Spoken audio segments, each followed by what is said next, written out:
«Эхо Москвы» в Уфе и общественная организация «Берзямлек» представляют рубрику «Говорим по-башкирски».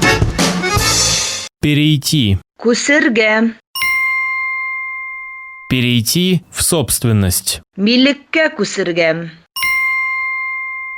Перейти в собственность. Милеккә күсергә.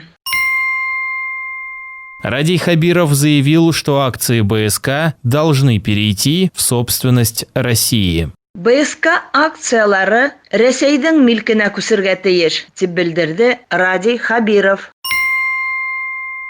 Радий Хабиров заявил, что акции БСК должны перейти в собственность России. БСК акциялары Рәсәйнең милкенә күсергә тиеш, дип белдерде Радий Хабиров.